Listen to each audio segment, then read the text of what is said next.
पारदर्शिता का एक अभियान पूरे प्रदेश में चलाया जा रहा है। इसके लिए आप सभी बधाई के पात्र हैं।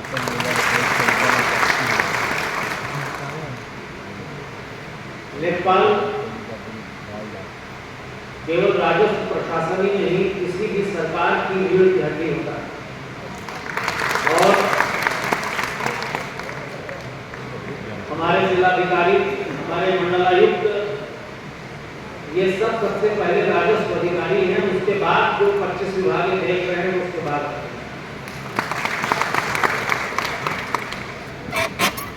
लेखपाल, पटवारी, उप राजस्व निरीक्षक, सहायक राजस्व निरीक्षक, अलग अलग नामों से ये अलग अलग प्रदेशों में जाना जाता है। और पुलिस विभाग के थानाध्यक्ष के साथ ये दो ऐसे मौलिक पद हैं जो प्रदेश में, देश में किसी भी समस्या, किसी भी आपदा, किसी भी संकट में, किसी भी परिस्थिति में 24 घंटे 24/7 कार्य करने के लिए तत्पर है। ऐसे गौरवशाली इतिहास,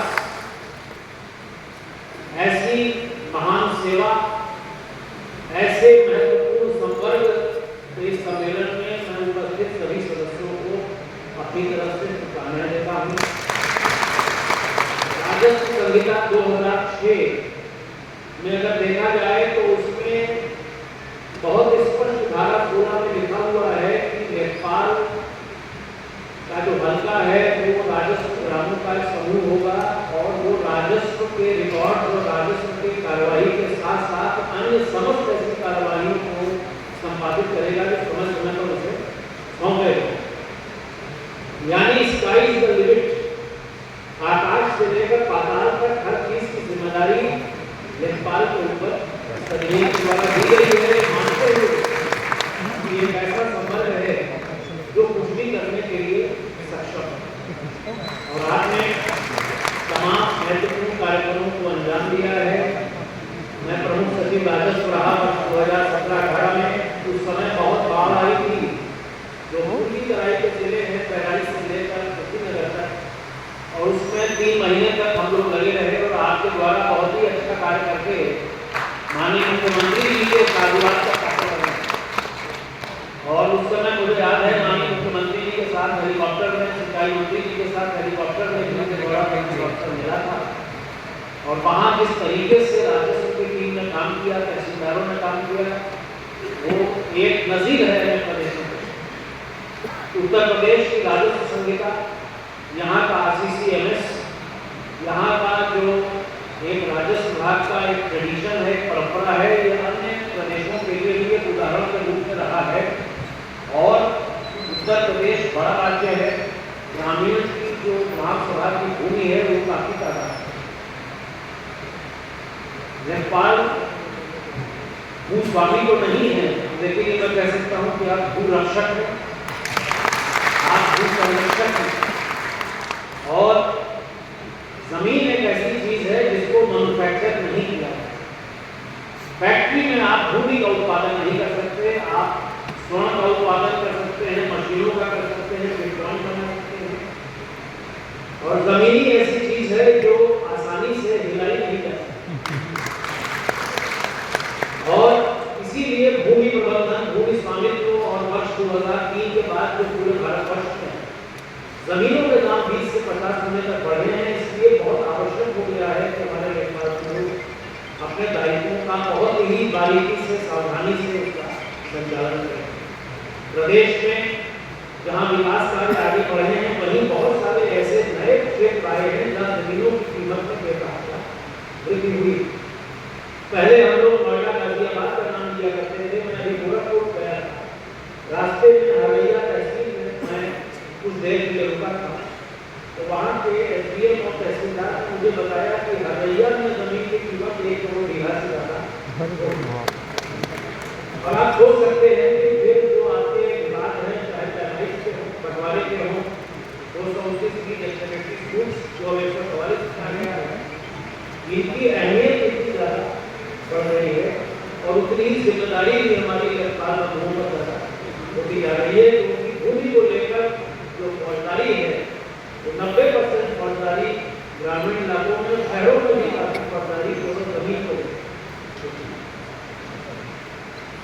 जमीन के रिकॉर्ड्स बहुत इम्पोर्टेंट है। मुझे एक शेर याद आ रहा है अदम कुंडली जी का, तुम्हारी फाइलों में गांव का मौसम गुलाबी, तुम्हारी फाइलों में गांव का मौसम गुलाबी है, मगर यार ये झूठे हैं दावा किताबी।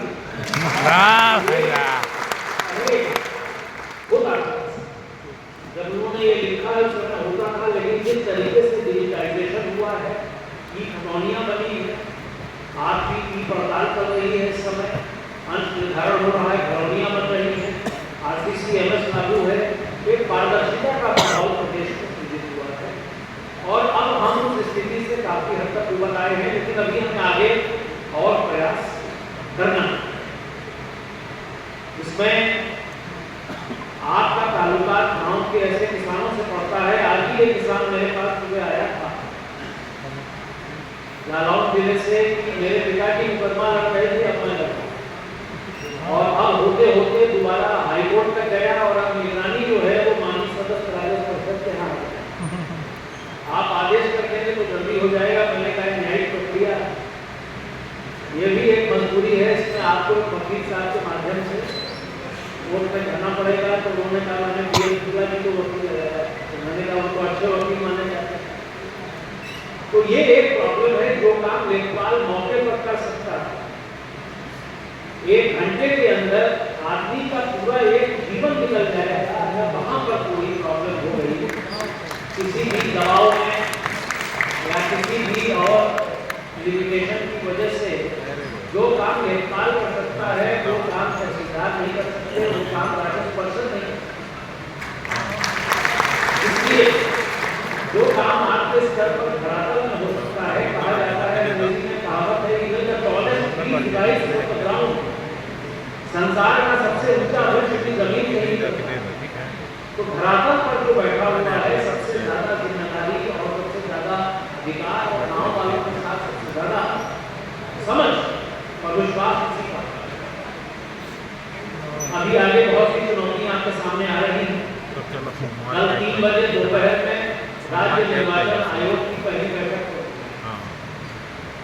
और मेरे साथ के भारतीय प्रशासनिक सेवा संवर्ग के मेरे 2 बैचमेट्स उसमें अभी कल निर्वाचन आयुक्त पद पर नामित हुए हैं। ज्ञानेश कुमार जी तो विद्यालय में मेरे साथ पढ़े, संधू जी उत्तर प्रदेश कैडर के ही थे, बाद में उत्तराखंड कैडर में चले। तो बहुत एक अच्छी परंपरा प्रदेश की रही है।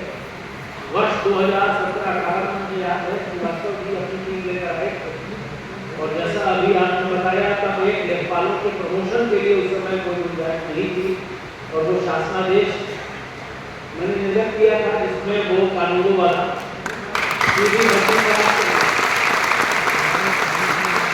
तो मुझे अभी भी याद है, और आप उस तरह भी रहे हैं, वो शासनादेश कैसे जारी हुआ, क्योंकि उसमें कैसे कैसे काम हुआ, ये आपको भली भांति हम परिचित हैं। आगे आने वाले समय में आपने एक लंबी फहरिस्त मांगों की रखी है, और मंच पर अमरनाथ जी और उनके साथी कश्यप जी विराजमान हैं, आप देख रहे हैं। स्वाभाविक तौर पर आपकी जो समस्याएं हैं वो हर संवर्ग में समस्याएं होती हैं, लेकिन सम्मान संवर्ग का आज भी है, और लेखपाल या पटवारी किसी भी प्रदेश में चले जाइए, लोग समझते हैं कि एक महत्वपूर्ण आदमी। बदनाम के बारे में कहा गया है, उप निरीक्षक, सहायक निरीक्षक तरह तरह के सुझाव आ रहे हैं, और ये कहा जा सकता है कि इस मांग प्रथम दृष्टया तर्कसंगत प्रतीत होती है, और इसका सक्षम स्तर से आपकी बात को सक्षम स्तर तक पहुंचाया जाएगा। एक जमाने में भूले की मामले में लेखपालों को कुछ मानदेय भी प्राप्त हो जाया करता था। नई संहिता में अभी इसका प्रावधान नहीं है। वित्त विभाग से बात करके इसका भी कोई अगर हल निकल सकता है तो उसे निकालने का प्रयास किया जाएगा। तमाम ऐसी बातें हैं, बहुत समय कम है, और आपके सामने लोकसभा का निर्वाचन भी खड़ा हुआ है।